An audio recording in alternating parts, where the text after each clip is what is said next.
Hello students, welcome to class. Today we're going to be looking at the value of art. Particularly we're looking at the question how art is valued.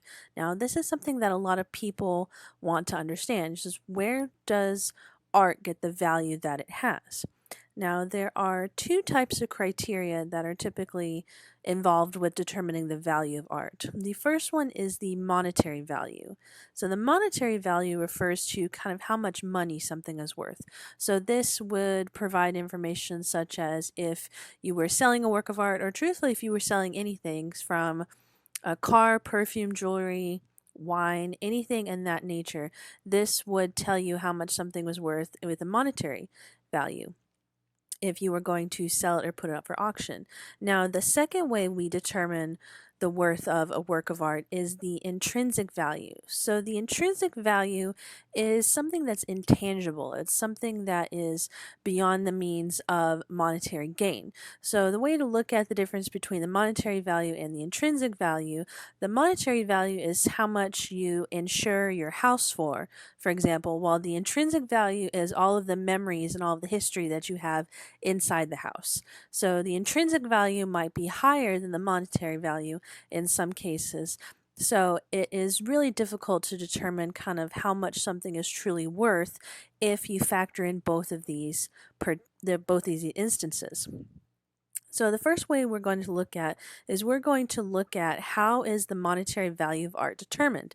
Now there are 10 criteria that art appraisers, gallery owners, people who work in the art auction area, this is how they determine the value of art. Now, some of these tend to change depending on who is the one evaluating them, but these 10 criteria were pulled directly from the Sotheby's website. So this is authenticity. So authenticity evaluates the originality of a work of art. So is it fresh? Is it original? Is it interesting? Or is this authentic in terms of has this been authenticated to the artists? So artist is another one that fits with this one. So is this artist authentic, or is this particularly a copy?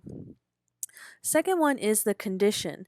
Now, the condition of the work of art is very important because if the work of art is damaged in any way, such as if it has been exposed to mildew, if it's been exposed to maybe flood conditions, or if it has been smoke damage, this could detract from the value of the work of art. So it is important to kind of understand the condition of the work in order to determine the value.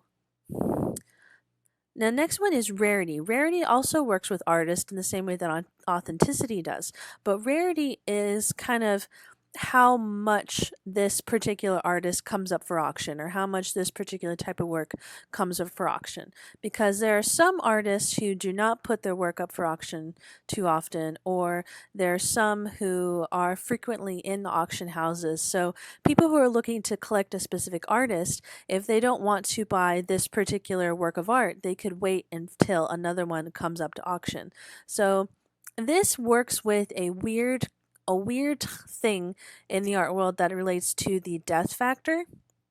By when an artist dies, the supply of their work automatically stops. And so their value of their work is going to double, triple, etc. after an artist has died. While they're working, their work might not be as valuable because there's still a presumably steady stream of work. So rarity is something to consider when you're evaluating works of art and when you're trying to figure out how much something is worth. Now, the fourth one is provenance, and this might not be one that people are super familiar with, but the provenance is basically the paperwork that accompanies a work of art. It is the history of ownership. So if you're relating this to purchasing a car, for instance, the title goes with the purchase of the car, but typically you can keep track of who owned the car previously by who held the title. Now, the provenance of a work of art is very important because it details the ownership and the history of the work of art. In a perfect world, this provenance has been taken care of and kept track of through the very first person to hold it, so the artists themselves, and then every single person who possessed it after that. Now, this isn't always the case, this isn't always true, so it's very important for gallery owners, people who own works of art, to try to fill in as much of these gaps as possible. Now, historical importance is an interesting one, or historical significance, because this particular idea relates more to works of art that have been very important historically or that portray significant historical events. So this could be something such as a work of art portraying like the first moon landing, for instance. So you have a painting of the first moon landing. If somebody is very interested in that subject matter relating to that historical importance, then that will be very valuable. Or it could be a work of art that has persisted throughout history, such as uh, it counts as work of art, such as the Eiffel Tower. So that has a lot of historical significance and historical importance, so that particular piece would have a lot of value. Now, next one is size. So, size is an iffy one because size doesn't always matter in the way people think it does. Because for some categories, smaller is better, such as if you're dealing with miniatures or if you're dealing with Chinese ceramics, such as the Ming Dynasty vases, they're very small, but they're extremely valuable. But in the other hand, there is a high market right now for large mural works. So, large mural wall size statement pieces for businesses, homes. And so, it really depends on kind of what you're looking for, what is kind of going on in the art market at the time, as to determine if size makes something more valuable or less valuable. Context is very important when you're dealing with works of art. So, if understanding the context provides you with more information about what is being portrayed. Fashion is one that tends to kind of get overlooked sometimes depending on what is going on. So fashion basically refers to works of art that are always in fashion. So subject matter is always in fashion, the artists are always in fashion. Some artists sell well better in certain types of markets than others, but there's some artists and some types of works, some sculptures, some paintings, some drawings that are always going to get a high value because they relate back to the rarity of the piece or they relate to the historical importance. So these types of things are very important to consider when you're dealing with fashion, such as is this work of art still fashionable? Is this artist still fashionable? Now, subject matter relates to fashion, so subject matter relates to quite a few of these actually. So, what the subject of the work of art is determines kind of where it falls in the value scale. Portraits are always a good sell, but they're not as high dollar as some other ones. Typically, you get some non objective pieces with geometric pieces. Abstract works tend to sell very well. One of the ones that sells the best, truthfully, are nudes. So, reclining nudes, standing nudes, these paintings tend to fetch a high value in works of art. While religious scenes or landscapes, that varies depending on some of the other criteria here. But if the religious work of art is done by a famous artist, then yes. If it's done by a lesser known artist, probably not as much money. So there are a lot of criteria and there's a lot of information when dealing with subject matter. But it pretty much determines to public taste. Like, what is the public craving at this particular moment in time? Now, there's a hierarchy in the art world as to which mediums are more valuable than others. Paintings will always be the most valuable of the art world, more than drawings or prints or sculptures or anything like that. Probably not counting buildings because buildings are valued on a different scale, but paintings are extremely valuable, particularly if you're dealing with oil on canvas or oil on panel. Oil on canvas is the most expensive, followed by oil on panel. And then following that, you'll get acrylic on canvas, which is just slightly under. And then you get into more of like the paperwork, such as with temper paint or watercolor, or down into drawing and then sculpture. So these are less valuable. So sculpture, unless it meets other criteria, would not be as expensive as a painting. So this is something to consider when looking at works of art. And then finally, the last one is quality. Now, quality is a little tricky to define. Quality can refer to the craftsmanship, so how well the work was put together. Quality can refer to the painting technique. It can refer to the number in a series. It could refer to the texture of the work of art. So there is a lot to consider when dealing with the quality, but basically how fine this particular work of art is. Now, quality is also used to determine the value of other particular types of artifacts. And so pretty much all of these categories work over many different things, not just art. So whatever you can sell, whatever type of art creative object that can be sold, these qualities can help to determine how much value you could get out of that particular item. Now, the ones we're going to look at, these are some examples of how these qualities help to evaluate works of art. So the first one we're going to look at is we're going to look at a painting that has been attributed to Leonardo da Vinci. This is the most expensive painting to date. It was sold in auction in November of 2017. And it sold for over $450 million. Now, this painting had a lot of information kind of attached to it. So, rarity is very key for this one. Leonardo da Vinci did not do many paintings, or we do not have many of his paintings left. Probably less than, I want to say less than 20 in the world, probably less than 15 are available. And so, when this painting was found and was put up for auction, or authenticated and put up for auction, it was a very hot commodity, and so a lot of people wanted it. Now, it also deals with historical significance related to the artist. Leonardo da Vinci was a master Renaissance artist, and so therefore his work was extremely valuable and would be worth a lot of money in that way. The final fashion, Da Vinci is always in fashion because he is a rare artist, so it is always a very fashionable thing to purchase Da Vinci work. The last one is quality. Now, this one does have a high quality because it was well taken care of over the years and it was touched up with restoration. So it doesn't have the highest quality because there have been a lot of edits made to the composition of this work, and you can see the edits through some of the varnish that has worn away over the years, but it still has a high quality work of art, and so it is extremely valuable, and the quality of it is very good. Now, the second most valuable painting would be Wilm de Kooning's Interchange, and this one was sold in a private sale in September 2015 for $300 million. So, what makes this one so valuable is you have fashion. So, Wilm de Kooning was a very famous late modern artist, and so his work is typically very fashionable.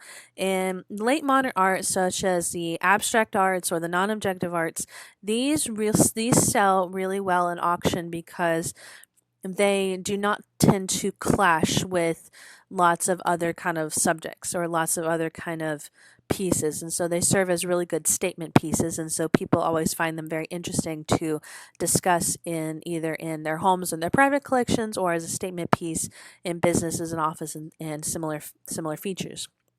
The medium of this one, this is a painting, so this is very valuable, and I believe this is oil on canvas. So I believe that this is one of the kind of higher quality ones that you can get. And subject matter, again, the subject matter of this one is one that is very hot in the art market, and so this would get a lot of interest from buyers. And so when the sale was arranged, they probably went to kind of like the highest bidder who would procure this particular item. Now, this last one is a sculpture, and so this was put in to demonstrate how the difference between medium is very important for evaluating work of art. So this is Alberto Giacometti Pointing Man, and so this is the highest sculpture that has been put up for auction, and so this one got $141.3 million. So almost half of what Interchange was, and basically a third of what the Da Vinci painting got in auction. So sculptures, they have a lot kind of going against them because they are three-dimensional typically, and so they require specific types of arrangements to view them or to show them in galleries or in private collections, and so it is more difficult to sell a sculpture because it's more difficult to get people to want to display them. But what got this one very expensive? Giacometti is in fashion and subject matter. Giacometti sculptures tend to go for a lot of money. I believe the Standing Man or Another Pointing Man was the second sculpture that he sold, and so it also came in over $100 million. The quality of this sculpture is very good. This sculpture was done in the 20th century and it has been well taken care of. And the medium of this one is a bronze sculpture. So it's not the highest level of sculpting you can get to. So the most valuable material to sculpt with would be marble, but immediately followed that would be bronze. And so bronze is still a very valuable sculpture to work with. Now, we're going to look at what the intrinsic value is and how the intrinsic value contributes to the value of a work of art. So, what is intrinsic value? So, for the purpose of art, we'll look at the inner value. So, intrinsic value is basically the value that cannot be expressed through financial means. So, you could have an insurance policy on your house, for instance, but if your house floods or if your house catches on fire, all of the memories that you made in that particular house would be gone with it, and those would not be able to be replaced with the insurance of your house. So that is the intrinsic value. So this is the historical, cultural, religious significance, but also the sentimental value. So these things relate to kind of how people feel about something or how they view something. And so the intrinsic value is often more valuable than a monetary value because there are things that you cannot replace with money. And so there are things that can't be replaced. And so the intrinsic value is how you deal with them. So these are some examples that are beyond art. And so this will give you an idea of kind of what we're looking at. So personal items such as scrapbooks, old family photos, or favorite items from childhood that you've held on to over the years, these have high intrinsic value. Or places such as St. Peter's Basilica, Vatican City. This particular location has a high intrinsic value for the Catholic population, and so this has a lot of sentimental religious significance and feelings for them. Or even natural places such as the Grand Canyon. The Grand Canyon has a really high landscape beauty attached to it, and so when people visit, they have feelings of awe and awe-inspiring, and so this has a lot of value attached to them, particularly from the memories brought to that location, the beauty attached to it. So these are all very important things. So, intrinsic value art. We will look at some examples and how sometimes the items or criteria used to evaluate the monetary value interferes with some of the intrinsic value. So, the first one we'll look at, this is the crown of Montezuma or Montezuma's headdress that was from the Aztec people. So the story of this particular item goes that when Montezuma was executed by the Spanish conquistadors, the crown was taken from the Aztec and moved to Spain, in which it was placed into private collection and then reappeared in the 1800s. So you can kind of see why the provenance and the authenticity of this would be questionable because they cannot track the provenance of this particular artifact, and they can't even authenticate if this was actually Montezuma's crown or if this was a facsimile or something that was just kind of created later. So it's very difficult to authenticate this one. The medium of this is also tricky because this is a textile, and so this is made of feathers and beadwork and thread, which were very valuable to a lot of the people in Mesoamerica and South America at this time, but not so valuable to other people. However, this particular work has a very high intrinsic value through the historical and cultural significance. So this particular item is currently held by a museum in Spain. And the museum in Mexico, the Antiquities Museum, I believe, in Mexico, wants this particular item back because it was taken from them. And so this has a value that they cannot really put a number to because this represents part of history, part of their history that was taken from them and destroyed. So this particular item has a very high intrinsic value despite the parts that might interfere with the monetary value. Now, the next work we'll look at, this is another work by Leonardo da Vinci. This is The Last Supper. So this painting is located in Milan, and this painting is in terrible condition. So this painting is basically disintegrating off the wall. It has been disintegrating since the painting was created because of experimental painting techniques utilized by Da Vinci. So the painting is also very huge, and it is painted. It is a fresco. It's painted on the wall, so it was hard to remove. Basically, it would have to be peeled off the wall and moved to a different location. And it is on a building that was bombed during World War II, and then was preserved. So the painting was saved, obviously. But this painting is extremely valuable. They went through all the effort to save it from destruction during World War II. It has a very high intrinsic value from the historical and cultural significance. This painting is what a lot of scholars attribute to sparking the Renaissance and sparking the High Renaissance, where we got masters such as Da Vinci and Raphael, Titian, Michelangelo. And so, really sparking the push towards more naturalistic painting techniques and more persistent modern art is truthfully where this came from. And so, this painting has a lot of value in terms of historical significance and also religious significance because it is a interesting painting depicting the moment when Christ tells his disciples that one of them will betray him, and so then each disciple has their own individual reaction to this particular news. And so it has a high religious value for people who come see it, very high cultural value for the people in Italy, and high historical value for scholars of this time period. So the monetary value on this particular painting cannot be fully assessed. So, but the intrinsic value is extremely high, which is why restorers are constantly trying to fix it and preserve it and keep as much of it as possible. Now, the next part of dealing with intrinsic value is dealing with the idea of the icon. So, what is an icon? So, an icon is a person or thing standing as a symbol or worthy to be venerated. So, a lot of things people use the word, oh, that's very iconic, but they don't really know what that means. Or they refer to that person as, oh, they're an icon, such as Marilyn Monroe was an icon of her time. But what does that mean and what does that signify? So, iconography, the visual images and symbols used in works of art, or the study interpretation of them, this is how we kind of relate to how works of art have grown associated with icons and things like that. So, how these symbols are used in works of art or how works of art become symbols. So, iconography and iconology, which is the study of these visual imageries, this is how art historians, art theorists, art critics, or anybody who's really interested in art, truthfully, this is how we kind of use iconography and such to determine more of the intrinsic value.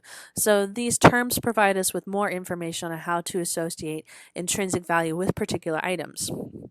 So icons basically are symbols that represent something indicating a belief, a place, an idea, or anything in that particular frame of mind. So icons are symbols, and so they are symbols for particular things.